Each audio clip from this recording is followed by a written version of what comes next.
Hey y'all, Ron here. So excited. We're going to start our journey on the Dollar Tree junk journal. So I have my tea. Had to get some tea. We have the Grinch, which by no means does it define my mood. Slurp alert. I'm drinking Queen of Hearts tea. You know, I do that Sips by subscription. It was really good. And then Dollar Tree cookies. Little Dutch Maid. Love that brand. These would be called biscuits if we were over in the UK, which I call them biscuits because it makes me feel, I don't know. But they have almond and I like the coconut better. They're a different shape. But look, aren't those cute? Anyway, they're just a real dry cookie that's perfect for tea or ice cream. Yeah, and then they have other cookies by that brand. But I haven't tried those. Just these. Okay, Lord. Okay. So, with all that being said, sorry for the glare. It is what it is. Until I grow up and become a real YouTuber, the lighting is just what it is. Okay, hope everybody's doing well. So we are starting a junk journal with everything made, with the exception of maybe some tea-dyed paper, because I need a little thicker stuff, but we'll see. Everything is going to be from the Dollar Tree. We're going to see if I can do it. So if you didn't see my video before on my Dollar Tree haul with all the stuff that we're going to use, check it out. I'll link it below. All right, so the way I do things, let me describe how I do things. My junk journals. I have made these different ways. I watch fabulous YouTubers that make junk journals and how they do it and all this stuff, but this is the way I found it works best for me.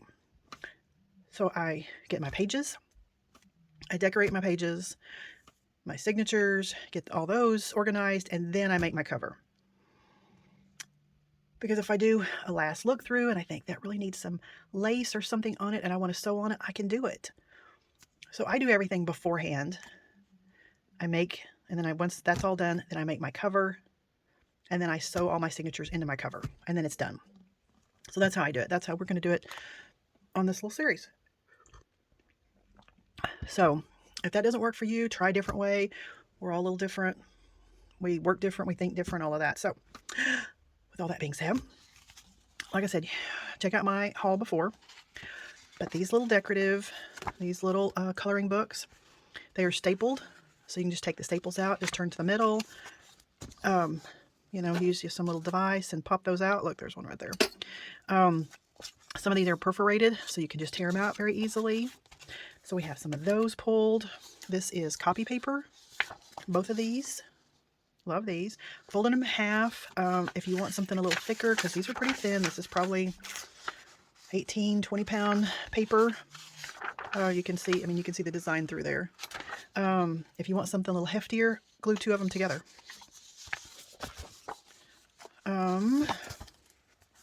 This has has construction paper, it has tracing paper, and scribble paper. So we may use those as we go. This is a sketch pad. Love it. Paper's a little thicker. More like a good 20-pound, maybe 24-pound paper. This one, I like it, but it has lines on it.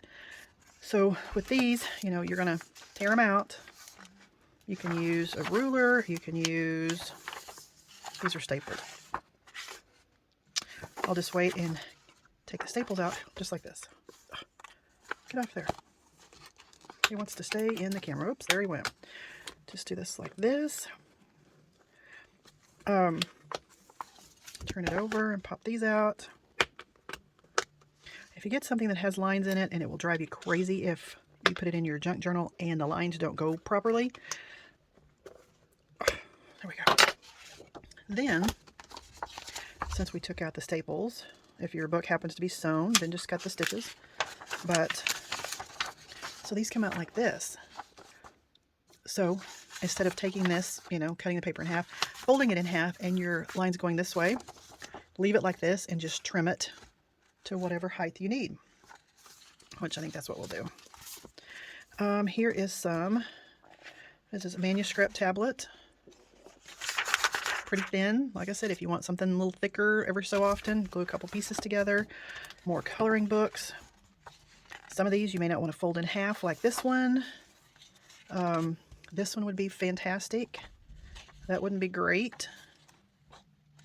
So you might want to look at both sides if you're going to fold these in half. Oh, this one would be very pretty, folded in half. And then we have this meditation art. This is just one-sided. So a lot of these would be great folded in half. And then stress relief. Pretty much all those would be great folded in half. All right, let me get these over to the side here. Oh, sorry, banging you around. Okay, you remember the big roll of paper that's like 3 or 4 feet long? It was rolled up nice and tight. What I did was, let me just show you here. Since I'm working here on my desk and I didn't want to move, I just took my ruler.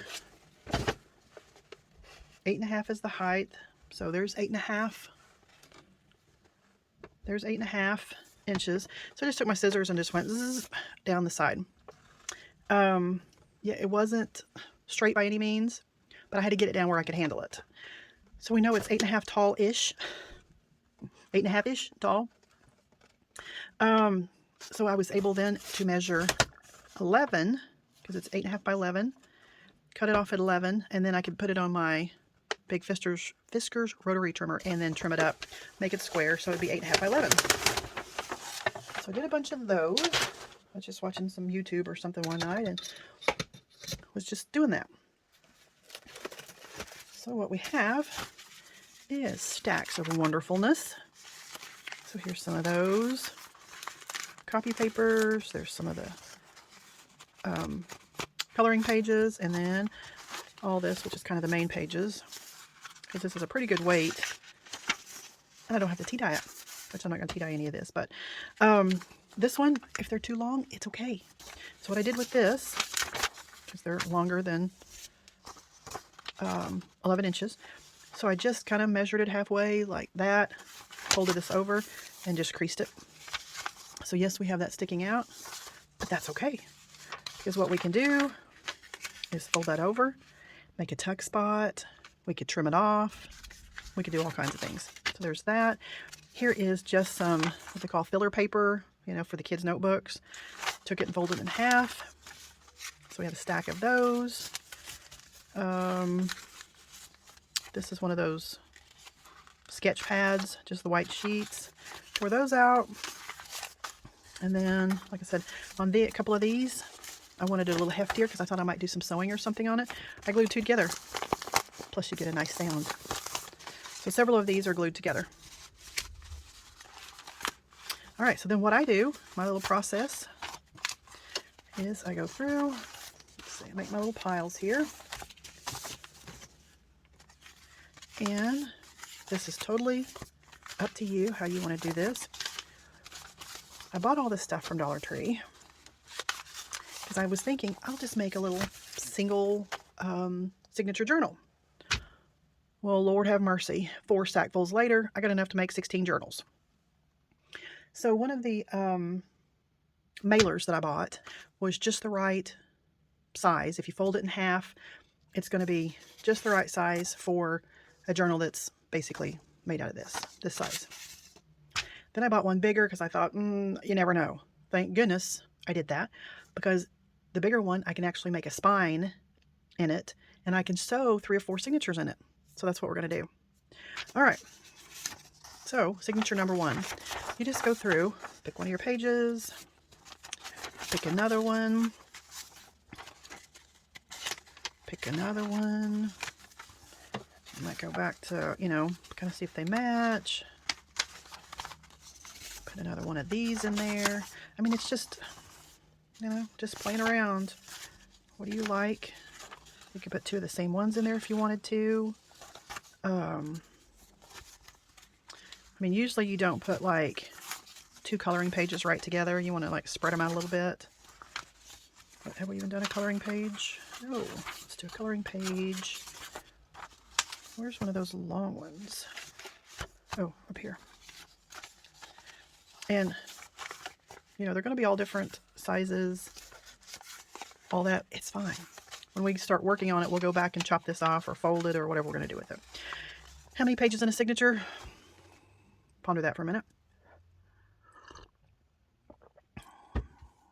15-ish. That's just a kind of a guesstimate to kind of, let you know. So when I say 15, I count 1, 2, 3, 4, 5, 6, 7, 8 pages. Of course, that's going to be, times 4 because they count the pages as 1, 2, 3, 4 for each one. So, anyway, it just depends on how much you decorate it. That's why I say, I do about 15-ish, and then I start decorating, and sometimes I decorate crazily, and it's like gator mouth, and it's like, oh, that's not going to work. So I can pull some sheets out, and then I can put them in other signatures, or I can save them for another book, another journal. All right, so like I said, I'm just going through doing this, trying to spread them out a little bit. Here's one that's glued together. This one, and then once you kind of do this, you can go back and, like, if I want to spray this with some of my Lindy's, then I can pull it out and spray it. If I was to make my signature sew in a book, I'd have a big old mess, which I'll probably have a big old mess anyway, but that's all right. So this is kind of my process. What else do we need? Can we put in we can put one more of these in there. All right, so this is what I'm going to do. Just go through and play and figure out my signatures for the most part. Like I said, nothing's in stone, so we can change them. So I'm just going to go through and do that. Okie doke. So I went ahead and put together 5 signatures. We're not going to use them all, but if we use 4, I can use the 5th one for just a single signature journal, soft cover. So since we're doing this, I had plenty of paper, which, I still have tons, but I just went ahead and made that one. All right. So the only cheating that I have done, and hopefully that's all I will do, was some tea-dyed paper that I've already made. That was in my stash. It's about probably 28, 32 pound paper. I just thought, sorry. Oh, here's somebody walking through the house. I thought if I want to do some sewing, because we do have that ribbon and some other things that I thought would be great sewn on the edges. And with some of this other paper, it's really lightweight, and I don't think it would take all of that. So I did do that.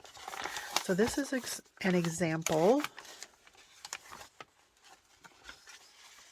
of my signature. And again, the reason I like to do this is because I may want to change the order that this is in once I, get to working in it and find that it's not working, or one page just isn't working. One of the things you need to be mindful of, the middle part of a signature. This is what's going to open up. Like I said, this is the very middle. Because usually you want to do a little something extra here. Yeah, just something a little extra. You'll kind of see as the process goes on why. But yeah, so here's one signature. The other ones are very similar. Yes, we do have pages sticking out. We're going to leave that. There's actually these two. There's two sewn glued together here. We may cut some of these off. We may make a pocket. We may, turn this down and make some kind of origami thing. We'll just see. So this is the first step. And all the next stuff that we're going to be doing is the fun decorating and figuring all that out. So if you're making a junk journal with me, let me know. I think it would be so much fun, whether you use Dollar Tree stuff, whether you just use stuff around your house. which, envelopes and magazine pages and book pages and copy paper and, any paper that you have around the house, grab it and, start pulling things out that you like and then go through the process like I did. You like this one, you like the way they look together. Just start putting things together and do about, 12, 15 pages, and we'll just go from there. So let me know if you're doing this with me. I think that's exciting. So next video, we'll start embellishing and making things to put in this journal. So I'm so excited that you're with me, and let me know what you think, and let me know if you're going along with me on this journey as far as you making one with me. And I would love to know. So until next time, bye for now.